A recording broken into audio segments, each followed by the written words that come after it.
接下来我们要持续来关心到最近在东北亚的上空真的气流很乱，尤其今天要关心到的是韩国的军方不停跟美国谈好的安保，李在明在想什么？今天我们会一起来做关心3个火线话题，今天请来宾来特别帮我们做解答。我们等一下会来看到的是美军的100架次的 F-16呢，在这边演练，而且逼近了中国大陆的防空识别区。那这个时候中国大陆它是紧急的升空它的战机来做对峙，结果呢，驻韩美军接下来被要求要向韩国道歉，韩国现在开始已经不再唯美是从的意思了吗？今天一起做关心。第二件事情，刚刚特别讲到的，美军的 F-16逼近了中国大陆的防空识别区，那中国呢，它是派出什么战机来升空拦截呢？军事上面的消息，等一下我们会请来宾来特别帮我们做解答。最后今天也会来关心，为什么李在明这个时候要求韩国缩减跟美国的联合军演的一个规模呢？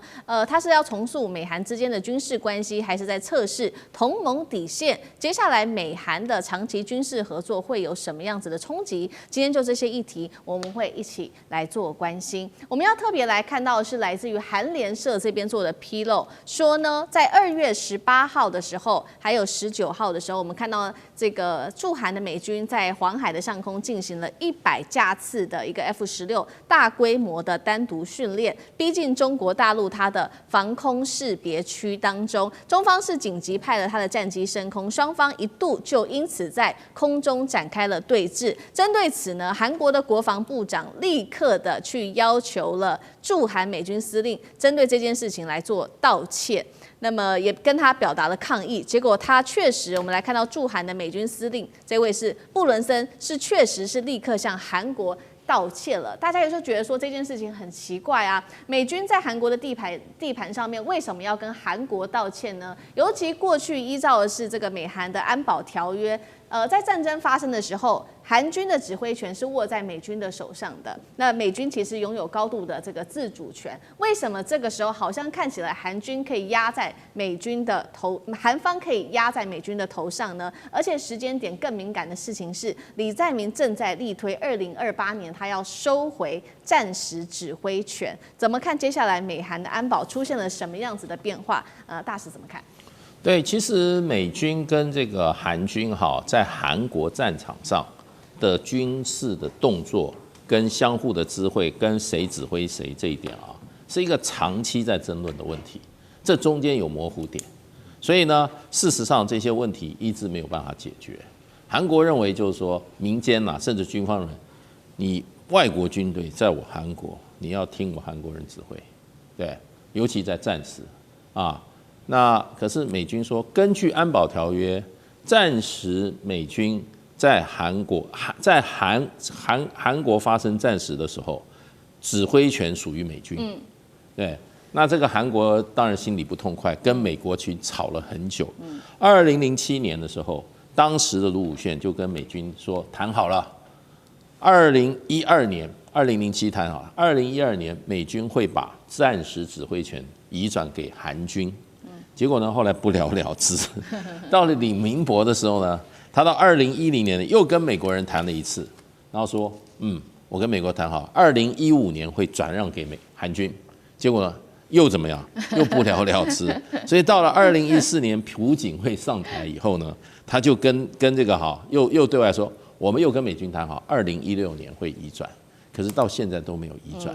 那可是呢，这个李在明上任以后他们已经跟美军重新谈了。他说，2005到2006年就可能让美军把指挥权转给韩军。结果呢，现在看起来是阶段性的发展，也就是今年的1月，经过李在明政府他们这个谈判他说，事实上已经把联合作战的地面作战的指挥权，那么这个司令部指挥部的指挥权现在已经有一个韩国籍的中将来取代了。所以呢，可是问题你要听到这个地面作战，只有地面，只有地面，那海上跟空中的好像没有包括，都不算数。结果呢，李在明他又出来讲说，好，我们已经跟美军讲好了，2030年的时候，有可能这个所谓全面作战能力，那就是3个空间的那基本上这个能力要由美军移转给这个韩国，所以还要等到2030。那这次发生在空中，显然跟这个今年1月得到的地面指挥权好像不太一样。不过韩国基本上他并没有说是违反任何条约，他是说你没有跟我韩方做这么大规模的军事行动，你没有跟韩方做充分的沟通。那事实上传出来，韩国媒体就说啊，我们国防部长、我们参谋总长都跟这个驻韩美军司令打电话，驻韩美军司令已经道歉了。可是昨天，驻韩美军司令部出来正式说，我们没道歉。他说驻韩美军为维持最高战备态势，完成自身任务，定期实行演训。我们不会为此道歉。然后接了一句话说什么？由于相关事项呢未能及时报告有关层级啊，布朗司令向韩国国防部及联合参谋本部表达遗憾。所以遗憾跟道歉是不一样的啊。那韩国人呢也是很硬啊，国防部中午就举行记者会，美军是10点钟举行，他中午就举行记者会。他说部分报道内容是属实的，但公开双方通话内容并不适当。那么被外界认为韩方证实美军司令已经致歉，如今美方却否认此事，所以就变成就韩国方面呢，就基本上呢，他说我们不公布内容，对，可是呢确实有沟通，就这样，所以这个有一点点搞到现在罗生门了。不过这也反映出来，其实韩国的政策，还有韩国基本上对于美军在韩国的行动是有意见的。尤其这一次，他认为没有事先通知，引起双方可能的冲突大规模的冲突，而且是引起跟中国大陆的大冲突，他觉得不对。你如果引起跟朝鲜的这个冲突的话，可能的话，那是你美军在韩国的本职学能。你现在呢？你不打朝鲜，你去打中国大陆，韩国人不同意。是，所以我们可以看到这个韩国的总统李在明开始在这个美中之间的战略开始做调整。等一下也会请汉庭来持续带我们看，那接下来对于美韩长期的合作又有什么样子的影响？我们先来看到刚刚提到的这个在黄海对峙的这2架战机，那包括了中国大陆，它的战机到现在没有人知道是哪一架。那中国的外交部也没有多说什么，他只有说呢，中国军队依法依规全程跟监警戒，有效的应对处理。我们现在来看以军事的角度来做分析，中国可能是派出什么战机？干哥怎么看？好，其实老实讲一句，中国现在常驻于浙江以及这个江西的大概4个基地，都主要是还是以歼16战机为主，这也是我们最新的飞机。那比前一代的歼11呢有很大的改进，虽然说在外观上面没有什么这个差距，但是呢歼16它更新了所有的航电设备，这是最重要的。为什么？也就是说，你今天更新了航电设备之后，你就不再像以前的那么硬邦邦、铁板一块的，是听着基地的战管发布命令。你甚至在空中，你可以有跟空中预警机的联系，就可以知道说，我们现在在我们的 CADIZ 什么意思？中国航空情报识别区CADIZ 就是在自己的领海跟领空范围之内。CADIZ 可以告诉你所有的由预警机传来所有的相关的资讯，这个空域里面有多少民航机，航向是多少。但是突然出现了有一队飞机，谁原来是来自这个韩国的一队美军的 F-16战斗机。那这个时候，空中预警机下达了指令之后，歼16它就会上去应。其实以歼16跟 F-162种飞机，他们的实力在伯仲之间，他们的性能也是在相当的一个水平，同样一个水平。不要说 F-16已经很老了，对，很老了，没有错。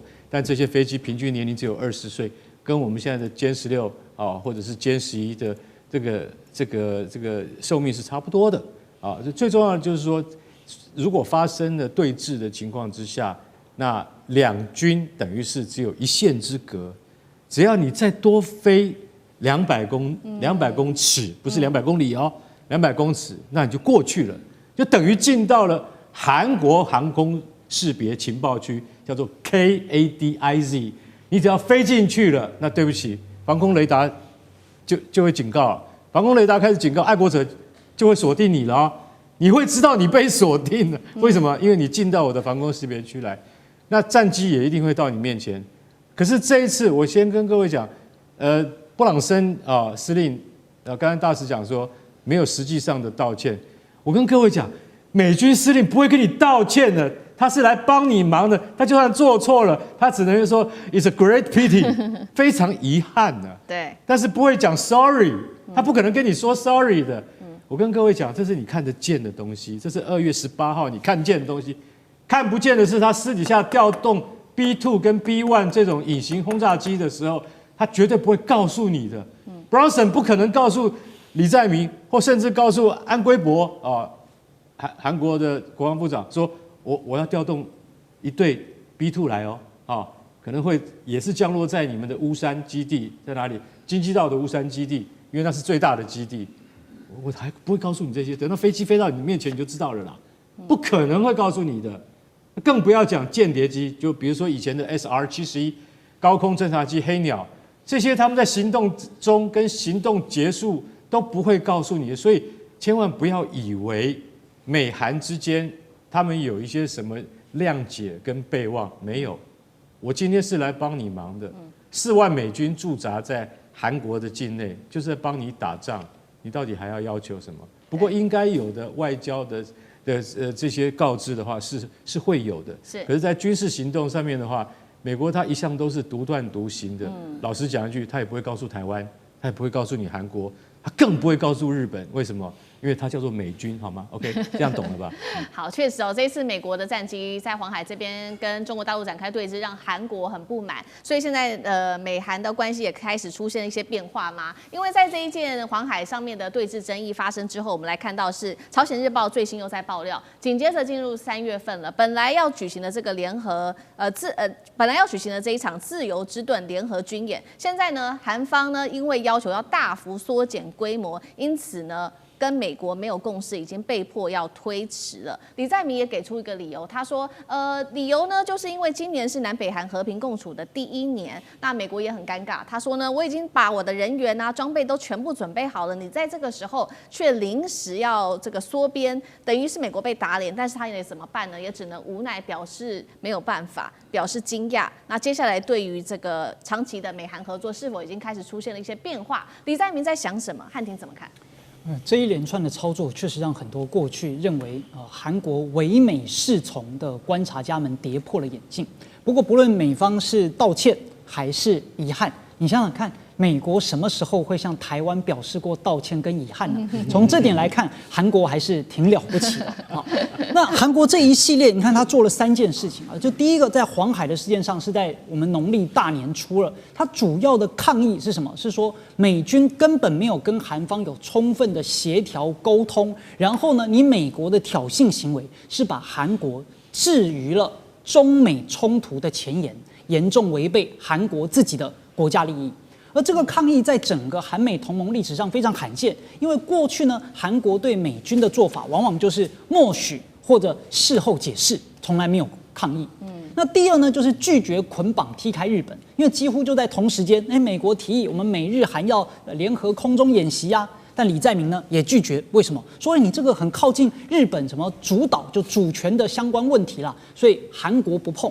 这也表示了韩国在历史的问题上是要划清界限了，拒绝在敏感的时刻跟日本进行深度的这种军事捆绑。再来第3，就前面所提到，本来要在3月9号举行的自由之盾联合军演，李在明说：“哎呀，今年是南北韩和平共处元年呐，所以我们这些就减少啦。”所以美方呢也就推迟。为什么李在明敢接连对美国出招？其实是多重考虑。第一个，他的内政扫清了障碍，执政根基非常的稳固。我们都知道，这个前总统尹锡悦已经被判无期徒刑了，整个保守派的势力受到了重挫。李在明呢，扫除了国内最大的政治对手，所以他也能够摆脱前任这一种亲美亲日的外交路线。所以他就可以推行自己的战略自主啦和国家利益优先的主张。那目前为止，他的外交政策支持率也高达了58%，远超过尹锡悦只有32%。第二呢，就现在它的经济问题才是最重要的嘛，所以它必须要去修复跟中国大陆的关系，所以它呢，把今年它的这个去首访目的地就是中国大陆，也带领了庞大的经济代表团，所以在这个状态之下，韩国就不愿意配合美国去进行一些可能会刺激到中国大陆的军事挑衅。那再来第三，李在明核心关心的是半岛的稳定。不是要被美国绑上印太战略去对抗中国大陆，所以美军不论是在黄海啦，然后或者是什么要求韩国的这个美军要承担第一岛链，遏制中国大陆的任务，这对李在明来说不是我重要的事情，我在意的是北韩啊，对吧？我在意的不是中国大陆啊，所以他强调在同盟当中不能被牵连，但也不能够被放着不管，所以要加上一个所谓的安全法。好，所以这就是他的一些这个主张跟作为。那因此，在未来的状态之下，那美国的布局呢就会受到了一定的打击。好，谢谢汉庭。那我们休息一下，马上回来。地缘政治、美中之争、战略价值、强权崛起、小国生存，现在与未来洞悉事件走向，掌握世界脉动，全球观点。